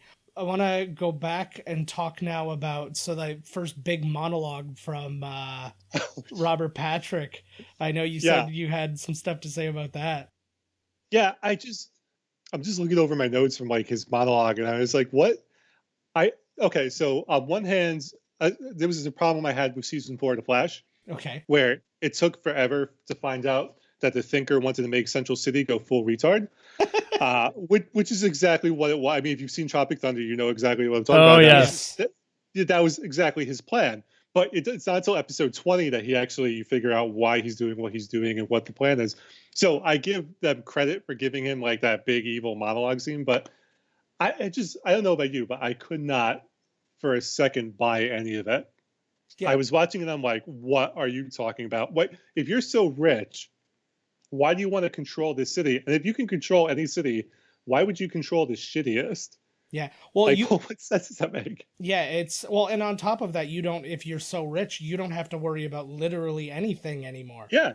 You can just kind of like put up the walls around yourself, and it's like, my life is the way I want it to be now, and I can just wash my hands of the rest of these Neanderthals. He's a big spender. He really has no motivation whatsoever. Like, he's just there chewing scenery, which is on its own merit fine. But he wasn't chewing it. He was like like when an alligator gets something in its mouth and shaking it and like no. He was Kirby hoovering it in. You know, guys, this guy has expensive tastes, okay? Yeah. The city is a piece of shit, but he's making money off the fact that it's a piece of shit, okay? Tips don't frost themselves. The movie told everything perfectly. I don't think you guys were even watching Double Dragon. It's brilliance. Yeah. I was watching this prequel, Single Dragon. Yes. Right. Wait, can you tell me about what was going on with his wardrobe? because I tend to notice these things, and I was like, okay, clearly someone said not Darth Vader. No, And that was the I felt like entire he like memo. was shopping from the Steve Harvey collection, kind of. I think that he was like the future Enzo Amore. Yes, I could. Yeah, you know what? I think this film is way better if you imagine it being about Enzo Yep. Mori trying to take over a shitty Yep. city. Nice. It makes sense him being a dirtbag too. Then Oh my god, he I want that movie. I tell you though, because you brought that up in our communications, and I'm sitting there and I did the rewatch, and I'm like, okay, here, like this is clearly the moment, and then it just kind of by the end of it, I was just kind of sunken, and I'm like, oh, this is why he had so few lines in Terminator 2. Right. how dare you? No, he was good in Terminator 2 because they kept him to a. He can't form They a lot of limited words. him. He's liquid metal. See, there you go. But it And was. to his credit, he's gotten better. Like I've Oh, seen yeah. him on Scorpion. I hate that show, but he's pretty good on that. Yeah, you got that Uh, right. So I mean, you can tell they were all very young to their defense, right? But yeah, that opening monologue, I don't think I've ever lost a villain faster. Mhm. I really can't think of a film that I've seen before where I've been like, all right, this is really stupid. I mean, you look at something like Black Panther where Killmonger has you in 30 seconds, where he's in the museum and big he's looking time, at yeah. the Wakanda artifacts. That scene is less than like 2 minutes total, but just him like looking at the artifacts, you're like, all right, I'm in. That's the bad guy. But with this, you're like, the fuck am I watching? Yeah, it's basically they had to, and this is the moment where they had to create that moment for you, because sometimes they have to tell you. It's like when you watch a movie and somebody's a singer in the movie and they're not very good singer in real life, but then when they finish singing, everybody's like, wow, you're so good. It's because they weren't able to convey that they were a good singer on film, so they had to be Right. so they Like have to- looks of disbelief. Yeah. Wow, she's so good. yeah, it's it's something. Let me go back, and you guys were talking about before about like who like picked this man's clothing, right? So you can see he's in the end he's got two demons within him. Both of them don't like the Sure. same type of music. Okay, so that's going to be a problem, right? They're two different entities altogether, forced to be together. Not to mention he's a white dude named Coco something or other. What's his name? Coco. Coco He Chico. has Coco Carango, whatever, Coco Krispies. He is having an identity crisis. Yeah. Where he True. thinks he's in like a late or like an early 90s like Yakuza neon like Akira gang. But also he's, this white dude from Connecticut or wherever the fuck he was actually born. Yeah. You could you know he's got see a that. recent picture of him in a sweater vest before he switched his Right. style. Like Exactly. That would have made him a cooler villain. I would have loved it if there was a little picture on his desk, like wearing a sweater or petting like a little poodle or something. Just something like that would have made it so much better. It probably would have made a lot more sense too in just one little Yeah. shot, right? But they don't they're not about this. They, well, they it was like Will Ferrell in Zoolander with the piano key Right. necktie. Yeah. It's like, here's the evil him, and here's him just a while before he realized he'd need to be evil to be interesting. Right. Oh man. Let's talk for just a brief moment about the casting in this. So you get young Mark Dacascos, who was a legitimate martial artist, not yet the chairman of Iron Chef, but Is that what he does now? if you watch Iron Chef America from the very beginning, he plays the chairman's nephew, and he just basically he announces what the secret food is. So he'll go battle apricots, and then he'll maybe do a backflip or something like that, and then he'll just walk around while other people talk about food. I need to watch this now because, when I was little, I had a little bit of a crush, Oh, and I was like, oh, that's the dude. yeah, he still pops up though. He was in Agents of S.H.I.E.L.D. last season, I believe it was, or the first half of this season. He was the Really? Crow. Okay. I don't want to give up on Shield a while ago. Oh, so my it got- sister loves it. It got good again. I also gave up on it. That's what Don't be everyone tells me. Yeah. don't be ashamed. I gave up on it too. It's all right. Yeah. People can like what they like. I'm at a point now where there's just too many shows. I can't watch everything. So I just have to give up. Like, I even had that back when Sopranos was on. People are like, you're not watching Sopranos? I'm like, I don't have time for Sopranos. We'll get there. Yeah. Like, their Yeah. DVD existed at the time. So I was like, I'll get to it. Honestly, with The Sopranos, if you just watch season 1, 2, and 5, you're fine. Yeah. The If you Wire never was watch kind the of rest same. of it, you're fine. But yeah, so you get him, and so he's Okay. legit. He's an unknown, and it's Yeah. kind of a good grab. But then you get Scott Wolf, what was Clearly a kung fu expert. Yeah, like he literally there was a shot when the both of them have to kick Robert Patrick, and he literally Right. didn't get above his knee. Yeah, I so love that. here's Like, my- what a kick. It's a split second shot, but if you like freeze it, you see he's kicking Yeah. him in the shin. So here's again, Kevin Smith has told this story, I think, in his book. When he was at Miramax, they had these different actors mapped out that they had plans for. Mm-hmm. Like one of them was Jon Stewart. They like had this whole career planned out, all the movies that Jon Stewart was going to be in. So I kind of wonder if it was the same thing with him with him here, where they're like, all right, we'll put him in Double Dragon so people can see him, but then we're gonna have, like we've got this master plan to put him in all those films, but then this movie just completely derailed it. Yeah, it was, and then to me, again, not remembering really the guts of the movie, I'm sitting there, I'm like, oh, he probably had to go through some pretty intense training to get up and running. Right. And then literally the first fight he's in, he gives somebody a noogie. Yeah, the fight scene, which is there with no explanation whatsoever, it's just like it's a random karate scene. Tag team karate. You know, Yes. that's that thing that everybody did. I was in karate when I was a kid. I remember my tag team partner. Like it was Well, not to mention Well, the last fight scene where Buddy's like swinging. All it is them deking out him swinging a sword. Like for a movie about kung fu fighting in a video game, its lack of preparation on the fight scenes is shockingly hilarious. Yeah. It's almost like Iron Fist levels. I think Iron Fist might have it slightly beat, but not by much. Yeah, Iron Fist was heartbreaking. But like that one I was legitimately upset because I didn't know Iron Fist.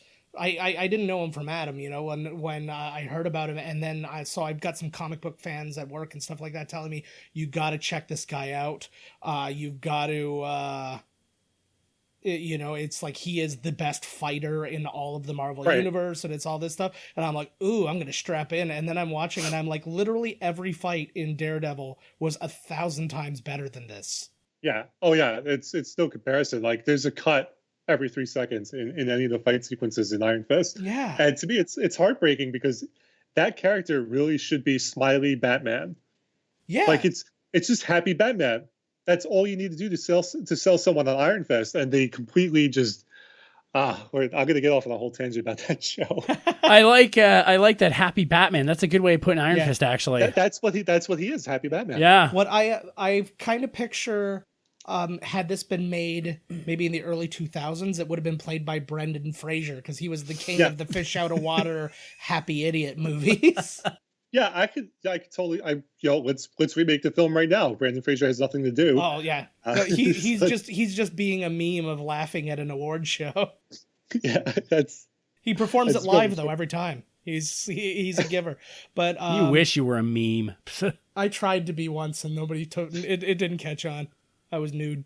But it's so we get through all that. We learn the mystery of all this, and then we learn about the amulets, and then we find out that this random girl who's the Lee brothers, let's say stepmom, like foster they mom. Really tell you.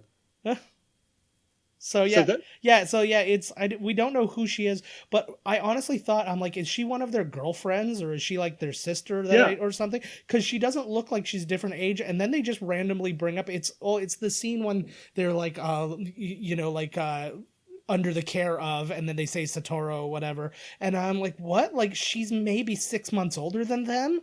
Like you look them up on IMDb, and she's considerably older than them. It's just a matter of aging well, I guess. But they needed to have some conversation where it's like, when I took you guys in and blah blah blah. It's very vague. What they do say, like they mentioned very briefly, like she's the only one there for us, but that's it. Yeah, no. So when I first watched the film, I took it as I first rewatched it. I took it as more like a Mikasa and Eren Yeager thing. Like I didn't put two, because Mikasa isn't that much older than Eren. So when I first saw them together, I was thinking, okay, maybe that's sort of like older sister protecting. But then they go into this whole, I've been looking at it for you since you were children. It's like, what? Yeah. And they never stop to explain it. And then she's there to dump exposition. Yeah, like, she's that immortal. Character serves no other purpose. Well, it's until she dies. Yeah, she's immortal until she dies viciously. But she it was there's just so many things I couldn't make heads or tails of. And then you get this Abobo guy, and at first he felt really shoehorned in. Yeah. Just as because they've got these weird gangs and whatever. And again, you nailed it right on the head when you said Mad Max. Like those guys the Mohawks were 100% from Mad Max. But that's why I wrote I was like, okay, was everyone that was fired from the set of Mad Max hired for this film? Because that's what I thought. That's what it looked like initially. Because yeah, Bobo. I mean, so okay. Here's the crazy thing: is like, Satori is the only one that dies. She is the only death in the film, which to me is also sort of incredible when you think about it. Abobo is just sort of there. And he has more character than Alyssa Milano. Like he actually has growth. Where there's that scene where he's looking in the mirror and crying, which to me is probably what the screenwriters did What a scene. when they saw. That was a very Street Fighter moment to me, too. That reminded me very much of when Blanca is aware of himself for the first time after becoming the monster. And the only problem was then at least he had a friend who was like willing to kill him at the first go. He's like literally like, he's like, I'll take care of you. And puts a gun to his head and like your best friend. That's a good friend. That's what I'll ask of you tonight. Yeah. Oh, if you look a little green just from illness, I'm going to put a bullet in your head. He's been waiting for a long time. You know when you guys said that they added more farts and stuff? That scene, that crying scene of that big bastard right there, as they were like, this might win an award. We cannot allow that. Add 50% more farts. Yeah. I could see someone just be like, that's the Oscar moment. Yep. That right there. Just in the penis head costume and blubbering and farting. Shit just got real, man. They're like, look at this blubbery penis. Oh, my God. Hey, if Shape of Water can win an Academy Award. Good. Yeah, damn good point. Yeah, exactly. That should be actually the name of a new like a pub, the blubbery penis. You know, I think it could be like a Firkin. That sounds like a franchise to me, boys. Let's get on this. Yeah. Don't forget the blubbery penis. Yeah, we'll get back to that when all our big podcast money runs out. Yeah, exactly.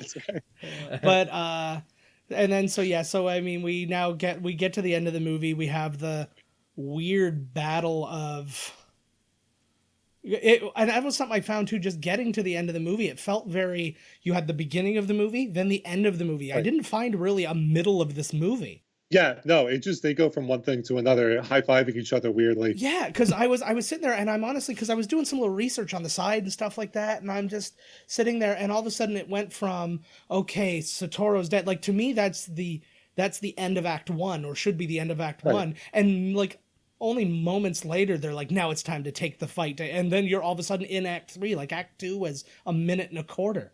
Like, but we get there, and Alyssa Milano has unleashed her Foot Clan. Right. Yeah. Which has kids, and apparently they have weapons trading. Yeah. So I would really like to know what is going on there. Like, is she teaching these children how to sword fight to murder people, or is she teaching them to take back the streets? Like, what? I wish that there was that kind of moment where it's like, hey, this is what this group does, and this is why they're here. They just seem like a bunch of extras that pop up to fill space. Yeah, her intro is kind of just a reminder that her intentions are good. Probably because they were hoping nobody was going to question later on. I think they should have made it kind of a Lost Boys kind of thing where the kids didn't get into any hardcore violence. Like they were just like, kneeling behind the bad guys and pushing them over and things like that. Like keep it simple with them. That would have been a much better movie. Yeah, but that's what we're doing right now. We're brainstorming, and I'll send this off to the studios, and hopefully we'll get another one going. I'll see you in Hollywood, my friend.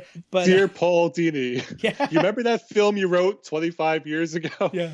He'll be like, that's the only thing I think about. I'm on board. Yeah, exactly. He's like, Batman Beyond. Nobody really knows, but it's Jimmy Lee from Double Dragon under that mask. That's right.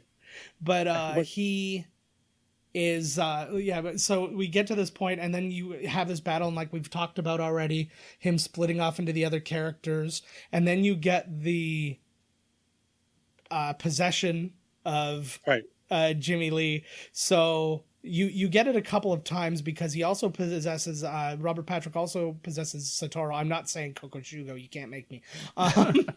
But he possesses Satoru earlier and then possesses him again, and then you get the wonderful front flip off of the ledge, and then the back flip off of the ledge, then the front flip back on the ledge, onto the ledge. Clearly not backwards. Yeah, not at all. It was not a reverse thing at all. But You know what's what's that? but you know what's funny though is that did you guys see Rampage just recently? I have not checked that one out. Okay. No. I kind of wonder. It's better than everyone thinks it would. It's better than it has any right to be. Nice. I will say that. That seems to be the general consensus. But I found Double Dragon might have started the trend of having the arcade machine somewhere prominent in the film. Oh, really? Because I don't think they do that in Street Fighter or even Mortal Kombat when that came out. Like I think this is the first one where clearly the video game, the arcade game is behind Robert Patrick, and you see it. Oh yeah. Like it's just, and they do that later in Rampage, where the Rampage arcade machine is in the office Oh, really? of the company. Yeah. So I'm kind of wondering if that is the moment that trend started of, hey, we're acknowledging where this came from. I think that that might literally be them telling like people who would be a little otherwise ignorant, hey, this was a video game. Because Yeah, sure. I know a lot of people, and I've heard other podcasts where people didn't know Mortal Kombat was a video game when they went into watching it. This is the minority of people, but I couldn't imagine watching one of these movies not knowing it was a video game. Because when you came out, you'd be like, "What kind of insanity is this?" Yeah.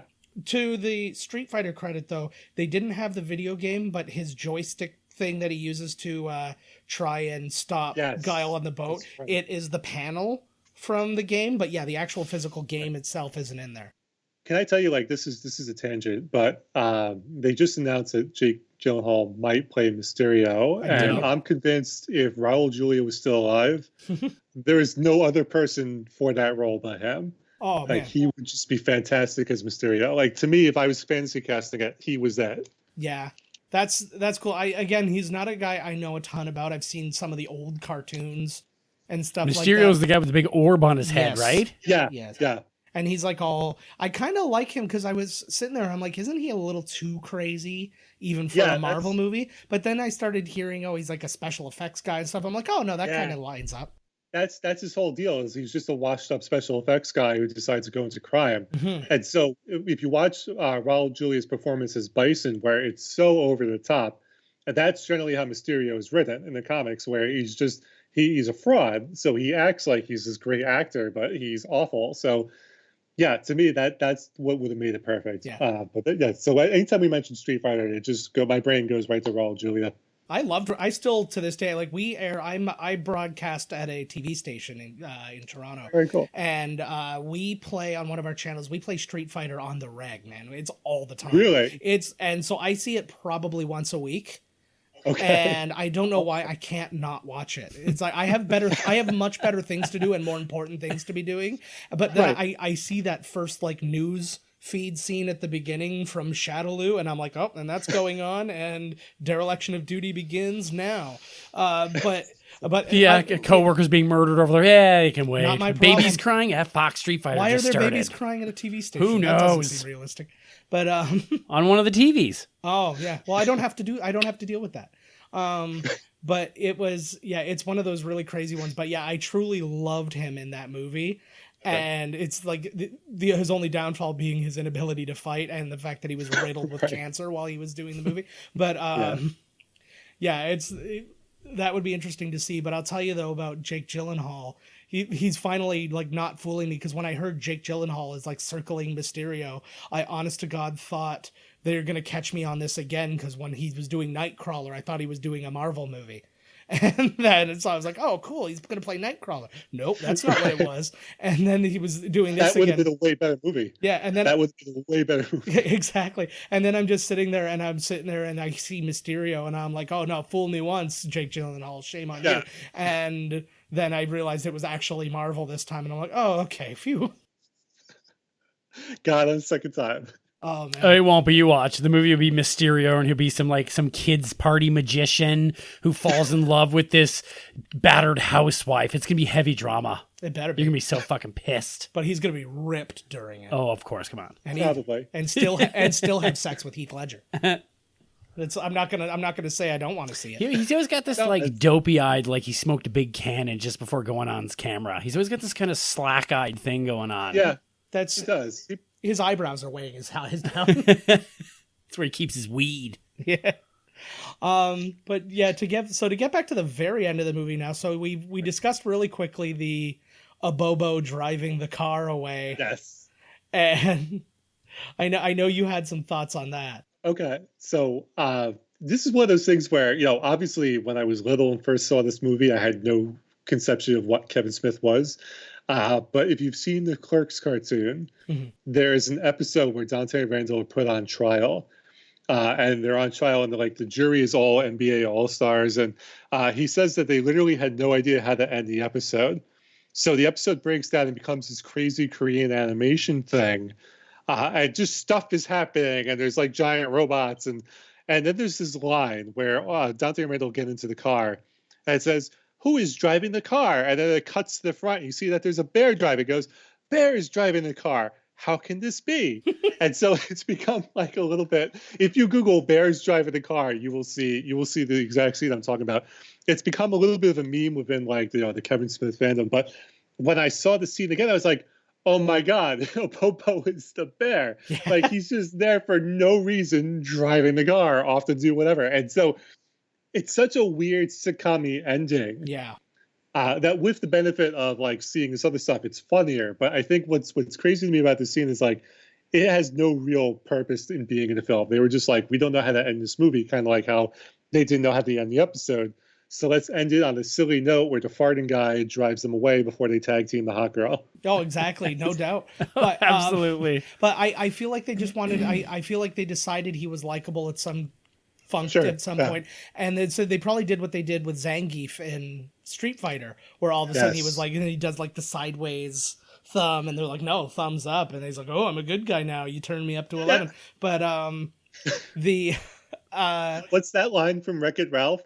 Zangief is bad guy, but does that mean Zangief has to be bad guy? Yes. True that, right? That was, I remember my mind being blown when he was in that. I was like, how did they get the right stuff? Yeah, everybody was in there. Yeah. It's good when they do that. I guess Ready Player One kind of did the same. Yeah. It's just a pop culture smack in the face.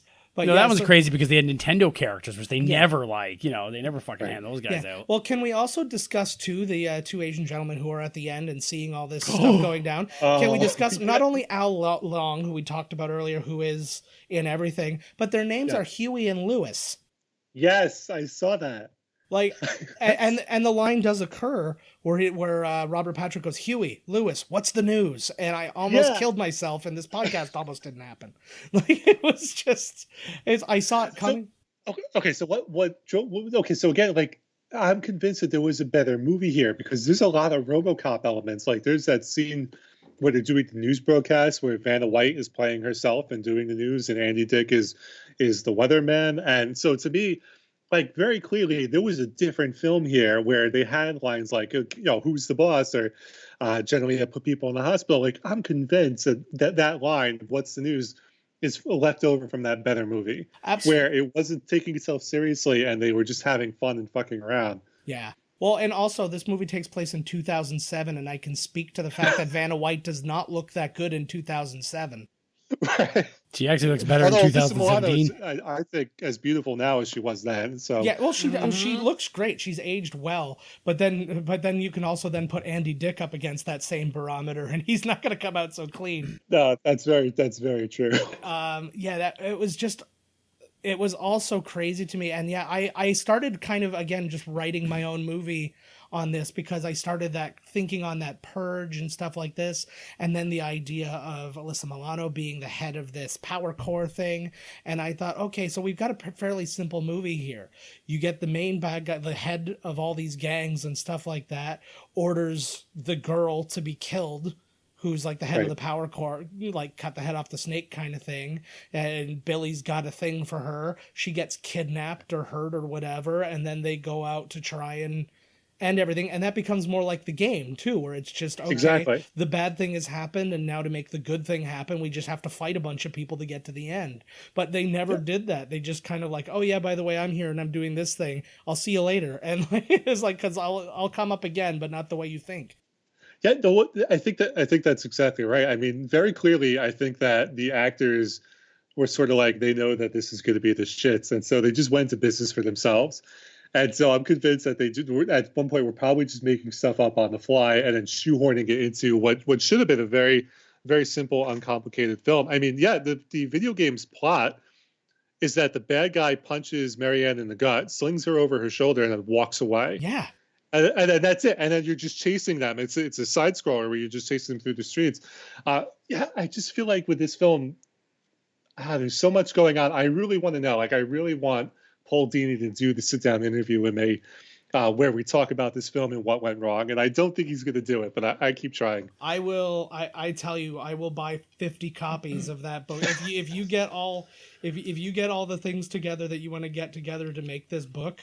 I will buy all the copies in Canada, okay, and then just give them out like Robin Hood. Like, everybody must know. It's the sheer idea of, can we make it a thing, and at the same time explaining what the hell happened. I don't think. So let me ask you guys something. Like, so I got into this argument on Twitter, which is where all arguments take place. Double Dragon is the worst reviewed video game film. Really? I think it's one. Yeah, it's according to Rotten Tomatoes, it has the lowest score of any video game film released since 2018, really. And so I'm of the belief that would make it the worst video game film. Do you guys agree with that, or do you think that there's something that's worse? Doom. There. Okay. Doom. You talking about hell? Doom was a hell. Oh my god. I agree. Doom was worse. Mario Brothers is way worse. Super Mario Brothers is worse because it doesn't even it barely acknowledges the fact that it is Mario Brothers.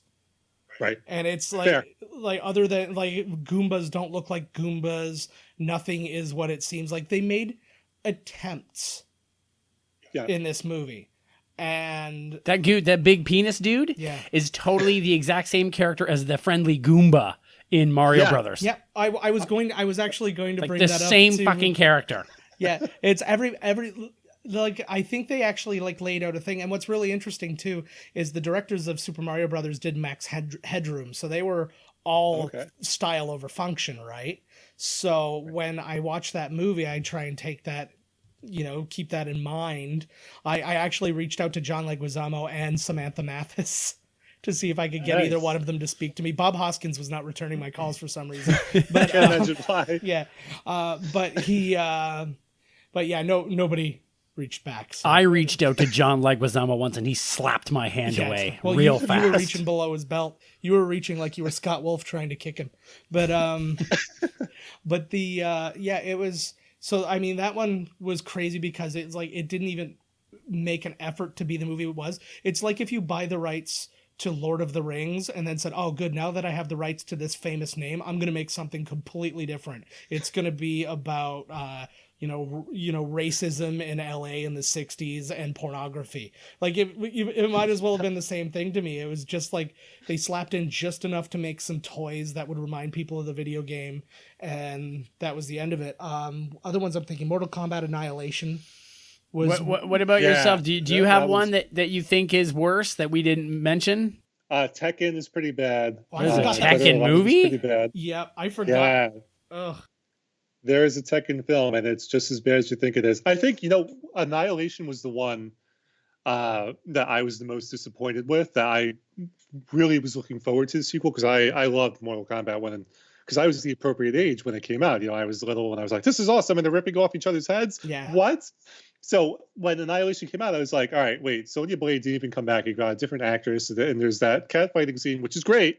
A+, but it has no purpose whatsoever, and then it's just bad on so many levels. Like, you can close your eyes and say, all right, this is what's going to happen next, and you would be spot on with Annihilation. So personally, to me, that might always be the worst. And its biggest failure too was a sequel like that, because the first one actually had a pretty low budget, all things considered. Right. It had the opportunity now we've made money with it, and we can bolster that budget, and we can learn from the mistakes. And they didn't.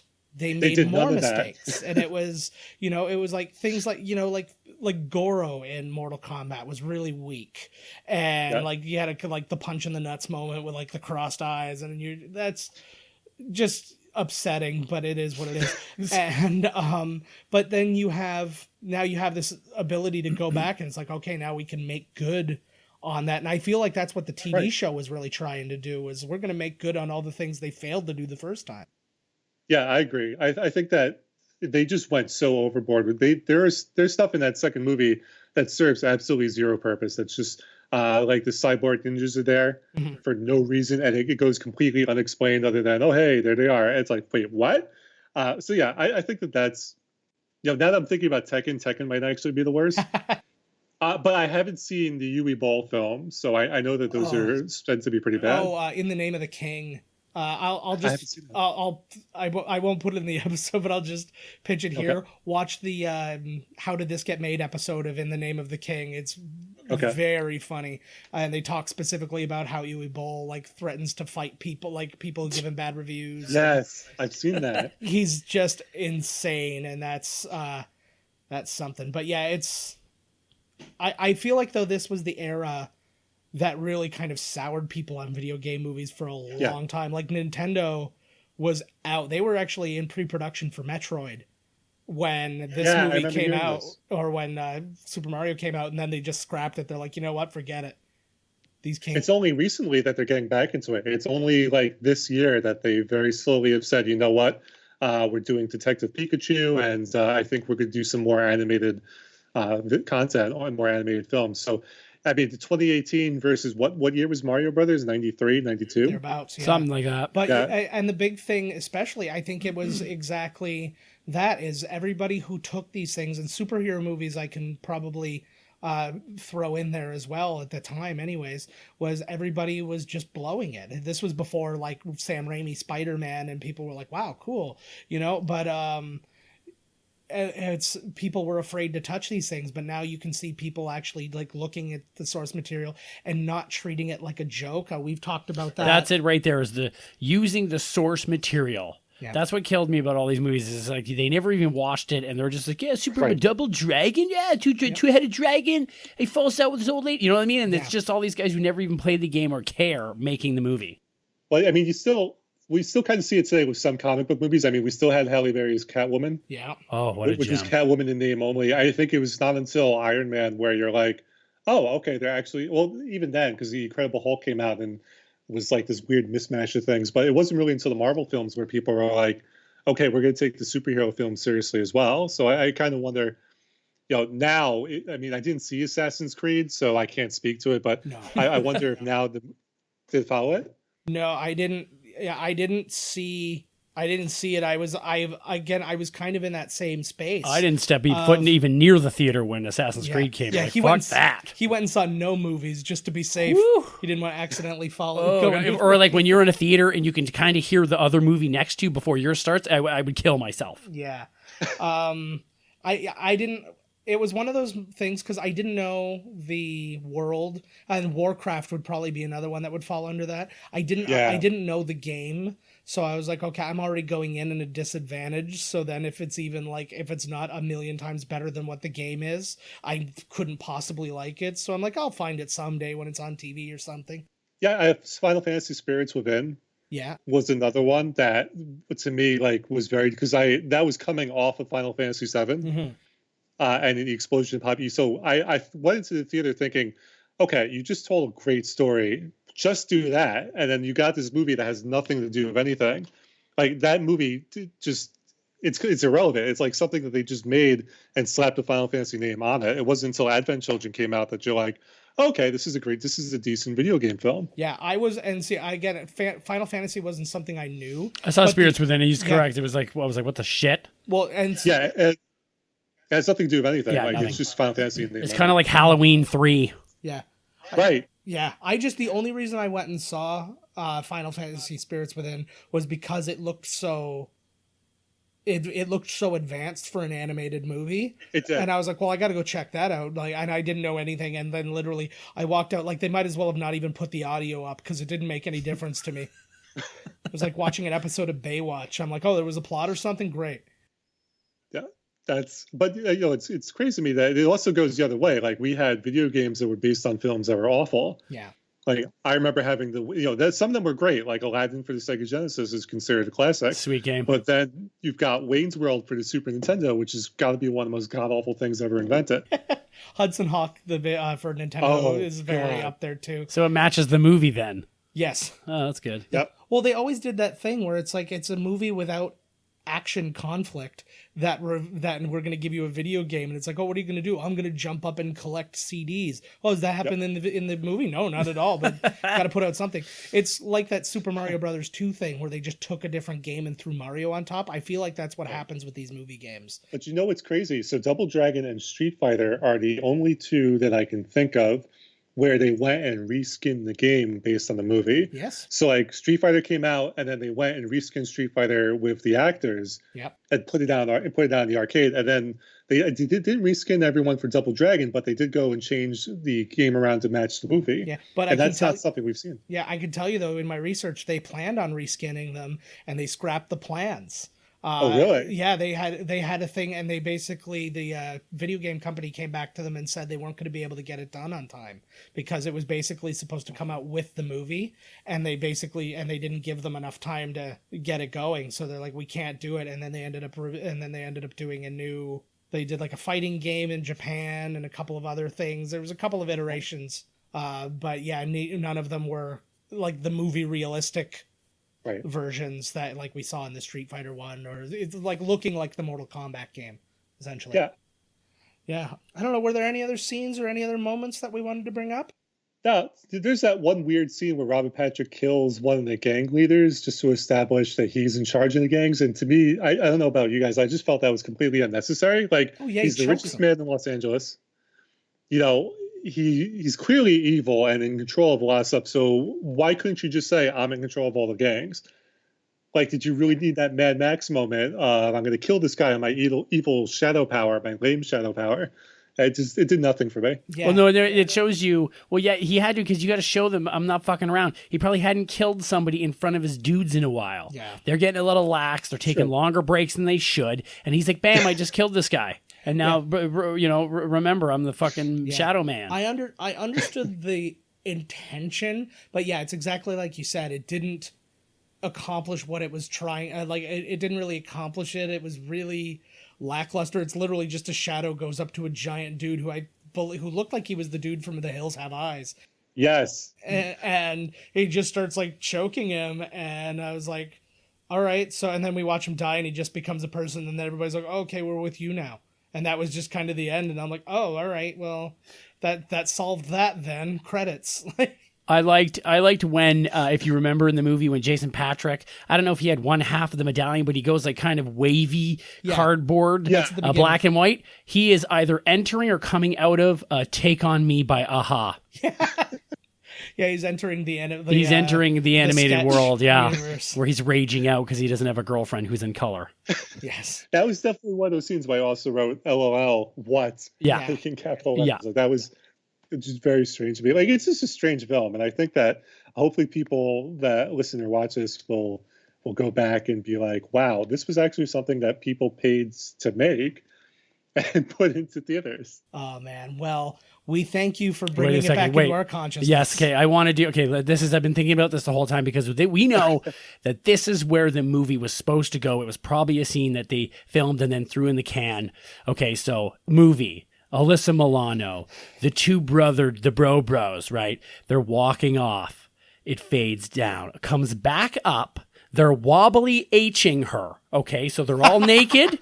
They're each taking an end. Okay, they're pumping away. The music is going. Their medallions are swinging and clinking together every now and then. Suddenly, right? They high five at the same exact moment. They high five. They lock eyes because that's the only way they can achieve an orgasm. Okay, when they orgasm at that very moment that the high five clacks, the medallion comes together and goes, and it says "Double Dragon" the end. With a question mark. Yes, with a question mark, because then not only is there a sequel, and am I now questioning my sexuality? Yeah. Or the real, I was gonna say, or the real question: if they use their powers the way that Robert Patrick did, can they turn into 4 of those weird monster things and quadruple team her? Oh shit! That's very true. This is very. You know what? To me, like again, like I'm convinced that there was like this R-rated, funny, kind of mischievous film buried underneath all of this. So that's like the perfect ending for that film. I love it. I'm sold. Oh my god. Okay, well, We thank you so much for coming and doing this with us and taking the time. And we took a lot of your time here. So, thank you guys for having me. Thank you very much. You're a cool dude, man. I like your style. Infinitely more interesting than us. So it's very nice to have interesting people on this show. We, again, just want to say social media is bullshit. Privacy and How We Get It Back, and issue 1 of Vengeance Nevada. They're all out there. Go find them. Go and check this stuff out. BJ Mendelson, thank you so much for being a part of this. Oh, thank you guys. I had a blast. Oh, that's awesome, man. Thank you so much. We appreciate it. Thanks, man.